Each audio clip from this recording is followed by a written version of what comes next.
Welcome back to my channel Language Learning Junction. In my previous videos, I talked about parts of speech. There are total 8 parts of speech. If you have any confusions or doubts, you can refer back to those 2 videos and let me know if you need any sort of clarification, further clarification. I'll do that for you in the comment section. Or else I will make another video to clarify those. Today we are learning tenses. When you hear the word tenses, the first question that pops up in your mind is, what are tenses? And the second question would be, naturally, why do we need them? And the third question will be, okay, I know these are tenses, that's why I need them. Now, how am I going to learn about them? Because it's too complex, it's too complicated.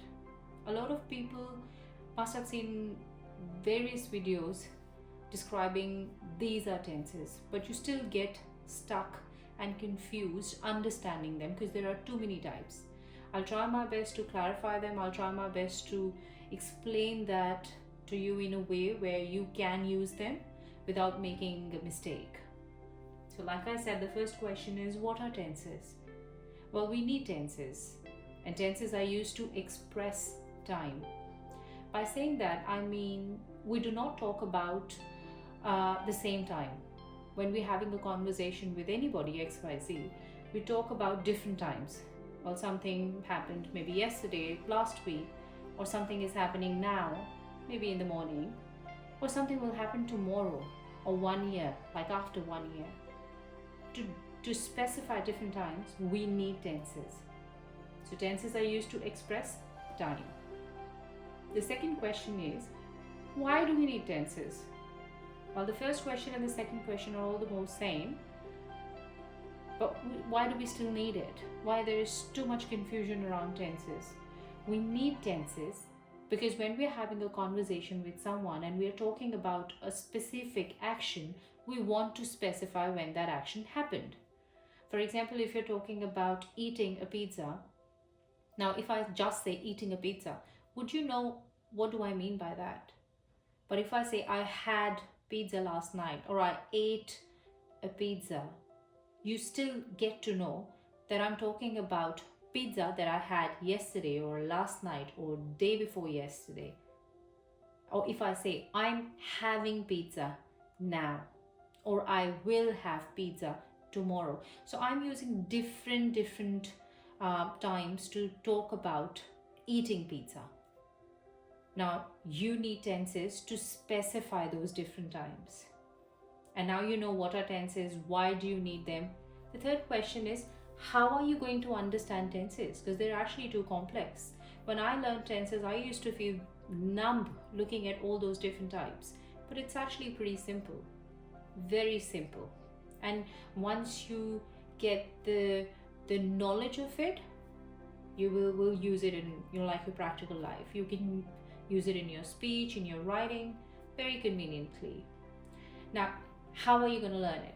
You have to understand the different types. Well, there are quite a few types, but I will try my best to explain them in different videos and break them in different sections for you to understand it and use it in your speech and writing.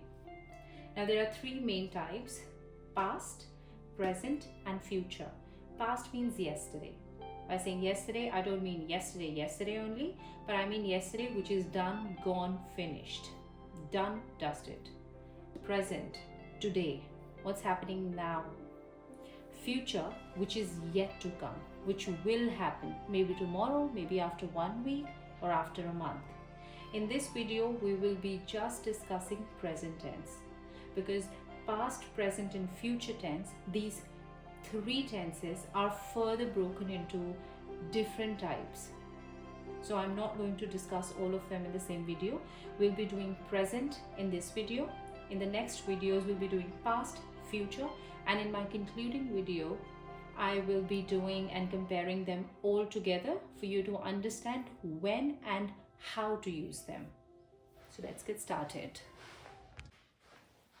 Let's just discuss the first type, which is present tense. Present tense means today.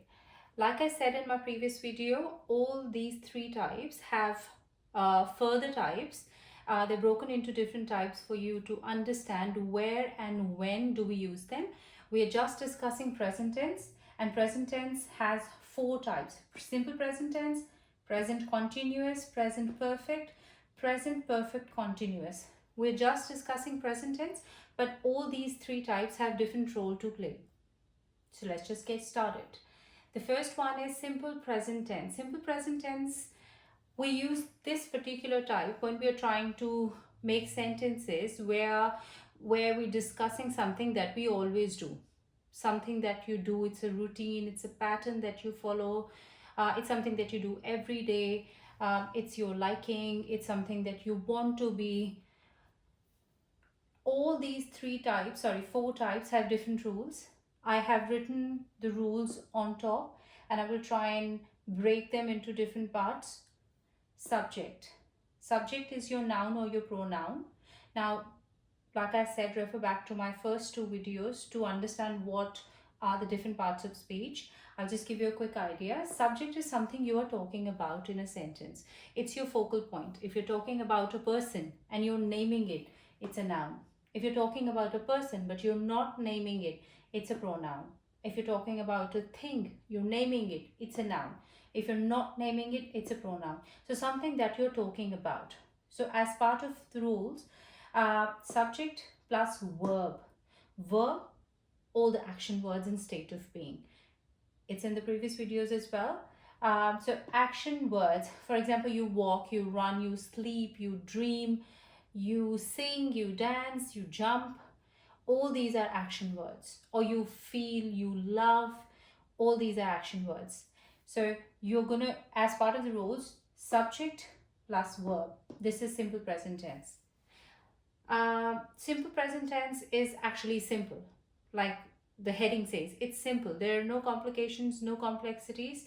It's just something that you're talking about and what action is it doing. Someone you're talking about and what action is it doing. For example, if you're talking about Kelly and we're talking about the action dance, we're going to say Kelly dances. Or Robin learns. I eat. Simple. Your subject, your noun or your pronoun, and your action. But it has a little catch here. When you're using singular nouns, for example, one person, one thing, or maybe one idea, singular nouns, then you're going to add s or es to it, but only singulars. But when you're using plural nouns, you do not have to do anything. You just write the verb as it is. For example, he, she, he, it. She is one girl, he is one boy, it is one thing. With all of them, I said walks. I've written walks. But with you, they, and we, I've written walk. I haven't added an S at the back of walk because these are plural. These are singular. That's the only rule you have to follow in this particular type. There's nothing else. So something that you do, something that you want to do, something that you do in a daily routine. That's when you use present tense. For example, I walk to my school. I drive early home. I eat breakfast in the morning. Something that you always do. It's not happening right now. It did not happen in the past. Something that you do, and it's obviously associated with your present. Now, there is an exception. I means yourself. I is one, but we never use s with I. Whereas with singulars, you have to add an s or es at the back of the verb, but I is an exception where you do not use any s or es. He walk. Wrong, because he is singular. You're going to write he walks. On the other hand, you drives. Wrong. You is considered as plural. You could be singular as well if you're talking to one person. But since we can use you for plurals as well, we consider that plural. So you drive is correct. That's it. That's what we follow in simple present tense. I'm repeating myself again. In this particular type, you're writing sentences and you talk about stuff that you do. It's different from the rest of the types. Something that you do. One rule, if you have singular nouns, you never ever skip or miss to add an s or es. But if you have plural nouns, more than one, no s. A lot of people, a lot of students and different age groups, they say he walk back home. They calls me. That's wrong. They is plural. With plurals, we don't use s. With singulars, yes, we use s. So now next time, whenever you talk about someone or you write about someone where the subject, your noun or pronoun is one, you will add s. If it's more than one, no s. Your type number 2 is present continuous. Whenever you hear the word or you see the word continuous, the first thing that pops up in your mind is something that is continuing. What is the meaning of the word continuous? Something which is going on, which is happening. And that is what we do in this particular type. Present, now, today, continuous, going on. So something which is going on now is when we use present continuous tense. The rule is subject. Again, it's your noun or pronoun. It's the focal point of your conversation or your sentence, something that you are talking about or someone that you're talking about. Now, what that someone is doing. Now, it's different from this one. In here, we're saying something that someone does. In here, we're saying something that someone is doing. Difference. This one is different from this one. You can say, I eat pizza, but you're not eating pizza right now.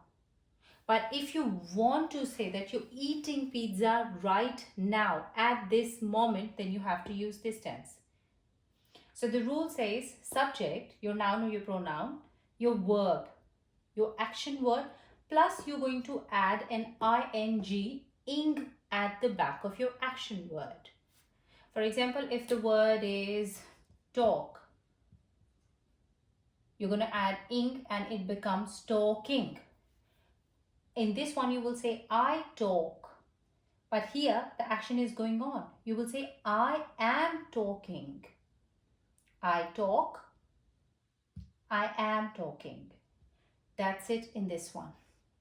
Now, in this one, like we had a rule that we add s or es at the back of singular nouns, we're sticking to the same sort of mindset here as well. With singulars, we're using s. With plurals, we're not using s. But it has a different word in this one.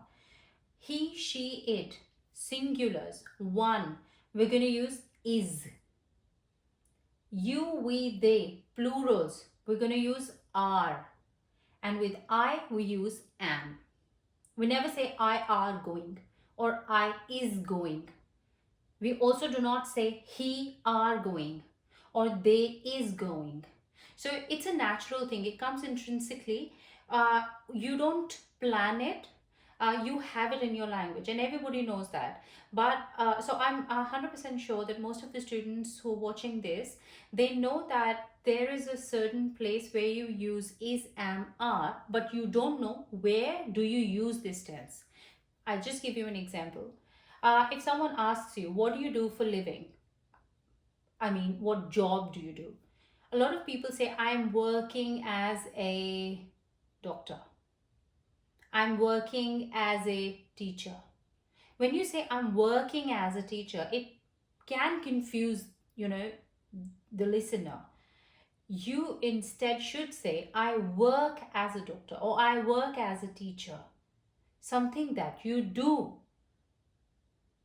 But you can say, I'm working as a teacher right now, but I'm planning to change my job in the future. It is different.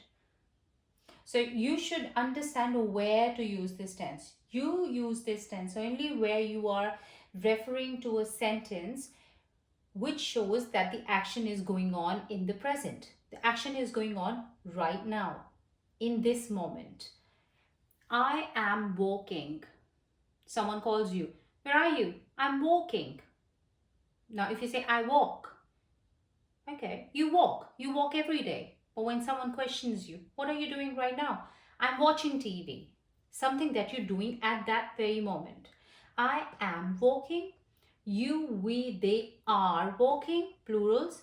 She, he, it is walking, singulars. Now, again, this is a very common mistake, and it's mostly in speech. People sometimes just love to eat up the helping verbs. These are the helping verbs that come before the actual verb. For example, he going to school. It's no slang, it's absolutely wrong English. He going to school has a very important part missing. That's called a helping verb, which comes before the actual verb. Now, this is your verb. He is going to school. We are going to school. I am going to school. So in this one, you are talking about the actions which are going on in your present, and you use is, am, are with singulars, plurals, and I, the pronoun I. Now, a quick recap again. I, something that you do. For example, I eat, something that you're doing. I am eating. I eat, I am eating. Singular nouns have S or ES at the back, plural nouns no. In here, you use is with singulars, are with plurals, and am with I. Now in this one, present perfect tense. We're already done with simple present and present continuous. Now we're jumping ahead to present perfect tense. Where do we use this one? Now, a lot of people get confused between present perfect and simple past tense because both of them talk about actions which are done, finished, over. But we need to focus on the finished time and unfinished time. By saying that, I mean, when we talk about yesterday, that's your past, simple past tense. So you use simple past tense, which we are not discussing right now, when you're talking about actions which are done. In this one, we are talking about actions which are done but still associated to your present. And sort of they do not show you and give you a specific time. So in here, the action, you do this action, you are doing this action. Now some task was given to you, some action was given to you, and you have done it. You finished it. And you are still in your present. You haven't gone back to your past or in your future. You are in your present. Here, now, in this moment. But you have finished it. I give you an example before we move on to the rule system. I gave you a task to do. Any sort of assignment or a worksheet. And I come back to you and ask you, have you done it? You will say, no, I'm still doing it. I'm still finishing it. I come back to you after 5 minutes. What about the worksheet? Is it done? I have done it. I have finished the worksheet. That means the action is finished. It's over. Now, but this is still in your present. Okay, it has some connection to your present. For example, now this one has subject, which is your noun or pronoun, something or someone you're talking about. Like we have some rules to follow in these two, we have to use either have or has plus V3. Now we've done a lot so far, but you must be thinking that what V3 is. We have known what verb is, action words. Now from where heaven did we get this V3? It's pretty simple. All the action words, all the verb forms have 3 different types. V1, so that's called verb 1, verb form 1, verb form 2, and verb form 3. Verb form 1 is primarily used for your present tense. For example, move, dance, go, he moves, they dance, I go. We do or verb form 2 is used for your past tense. And we3 is participle, we use it for perfect tense. Always remember it in your mind that for perfect types, for example, present perfect, past perfect, or future perfect, we always use V3. That is only for perfect tenses. But there's a little catch. In verb forms, we have regular verbs and irregular verbs. I will definitely be making another videos covering this particular section, but if you go online, you can have a whole huge massive list of regular and irregular verbs. So I can just quickly tell you the difference between the regular and the irregular verbs. But if you want to, browse more options, you have to go online, just Google irregular, regular verbs, and you will come across many to go through where you can actually understand how to use a specific verb in the past tense. So the regular verbs are pretty easy. You just have to add an ed at the back of the original verb, and that becomes your past tense. And the same goes on for your V3 participle. But the irregular verbs, they do the same job. So they change the verb one, like the present one, to their past, to their participle. But in irregular verbs, we change the word. It still means the same thing. For example, the word go in the past tense become went, and gone in the participle. So go, went, gone. Whereas we just wrote dance, danced, danced. Or if we say talk, talked, talked. So whenever you have an ed at the back of an actual verb, they're called regular.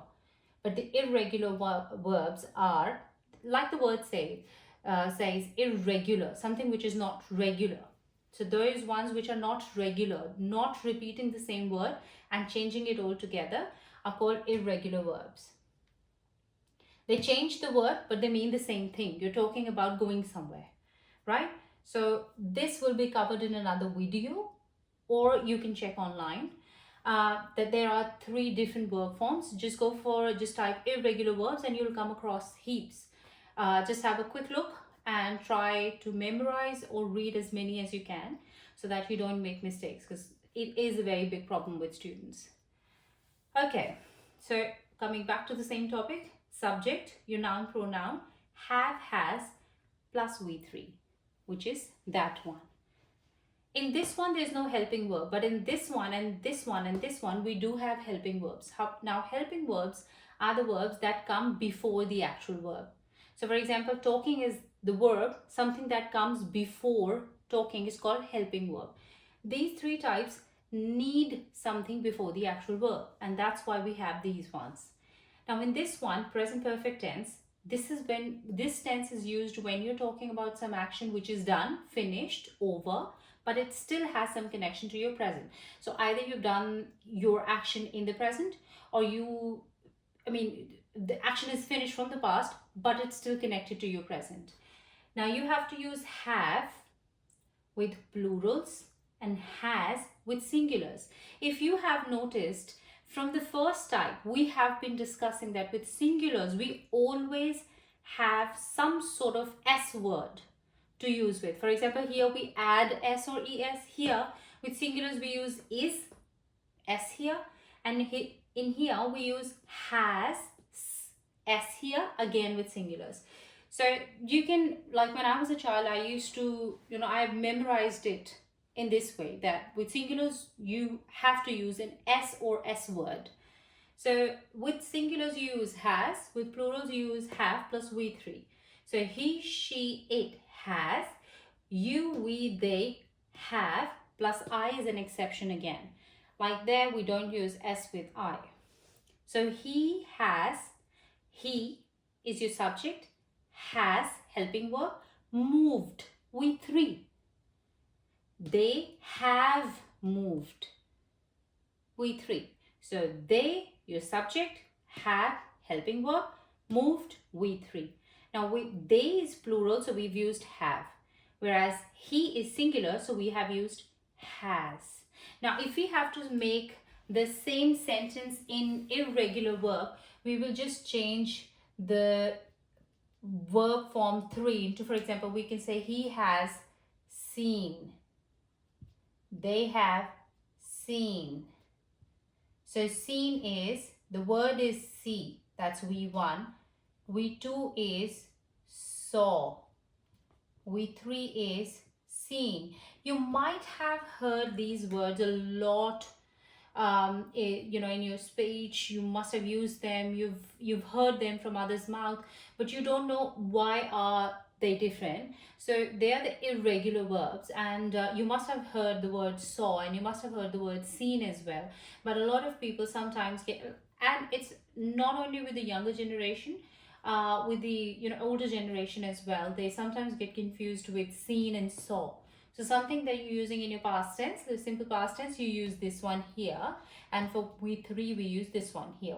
But this one, always and always, they need a helping verb, and the helping verb in present tense is either have or has. So now a quick recap again. Something that you do, something that you're doing in this moment, right now, something that you have finished, done. A task was given to you, you were doing it, but now you have finished it. Now coming back to the fourth type, I could have explained it the other way around as well, like just swap it here, but I'll just, because it's in continuity with this one. So present perfect continuous. Now when I say present, it clearly states that it's you today. Now perfect, the usage of have or has. Continuous, something is continuing. So something in your present is continuing and have not finished. Here the task is finished. That's why we're using the participle we3. But in here the task is still going on and have not finished. Don't get confused between present perfect continuous and present continuous. Present continuous means you are doing it. This means you have been, or you have been doing it, you haven't finished it. So a task is given to you, you are doing it. Now you're doing it you're taking longer, you're still doing it, and then you finished it. So this is actually in continuity. Now in this one, your subject, which is your noun or your pronoun. Now because it says perfect, you have to use the helping verb have or has, but you're using just another word, been with it. And then you're using for continuous, like I said before, verb plus ing, which is like ing words. So for example, the word is walk, it becomes walking. So subject, noun or pronoun, something or someone you're talking about, have or has been, plus your ing word. Why are we using been here? Don't get confused, because if you make a sentence, for example, you say your subject is Joseph. Joseph is singular, one. If you say Joseph has walking, does it make sense? No. So just to make it in conformity with each other, we say Joseph has been walking. And you also specify a time for how long. You can say Joseph has been walking for a while now. You are kind of, specifying a time, like when the task started, it is going on, it is still going on, it is still going on for a while now, for a long period now. So in this particular tense, or you use this tense when you're talking about an action which you started a while ago, but you're still doing it. You just did not start the action now, but you started it a while ago, probably a day before or a week before, but you're still doing it. So it has connection to your present, and you are still doing it. You have not finished it, but you did not start it like a minute ago. You started it a while ago, but you haven't finished it. So this is where we use this tense. So with singulars, we use has been. With plurals, we use have been. I'm quite sure that by now you have understood the, the dynamics of these rules. You have understood where do we use, what rules do we have for singulars, what rules do we have for plurals. It's not that complex if you get to understand, the basics. So in this particular one, the action has started. You were doing it. Now you have been doing it for a while and you haven't finished it yet. So with singulars, we use has been. With plurals, we use have been. Plus, we use a verb with ing word. So for example, she has been learning, they have been learning. Now, if I just skip the been from here, if I just erase it, it sounds, or you can read it, it looks very weird. They have learning. They have been learning. That means they have been learning for a while now. You're kind of specifying a time frame that an action was started in the past, not long ago, but like in the past, and it's still continuing. So in the first one, simple present, something that you do. Second one, present continuous, something that you're doing or something which is happening in this moment. Present perfect, something that is finished, something that you have done, something that is connected to your present, but you have, the action is over. In here, it is still going on for a while now. So the action started a while ago. First you were doing it, but you are still doing it. You have been doing it for a while now. And then when you reach this level, you technically have finished it in your present. So this is your present tense. The next video will be based on past tense. The third one will be based on future tense, and the last one will be concluding one, where I'm going to sort of compare them, because when I will be describing and explaining each one of them individually, you can sort of comprehend. Comprehend means understand.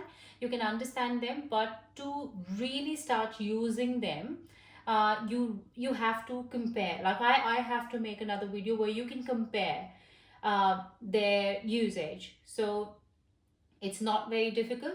Try and practice this one first, and I will try my best to make another one quickly so that you can just refer back to this one and then compare and then use them in the right place. I hope you like the video. Please comment in the comment section if you have any doubts. Like I said, I always try my best to clarify them as much as I can. Thank you.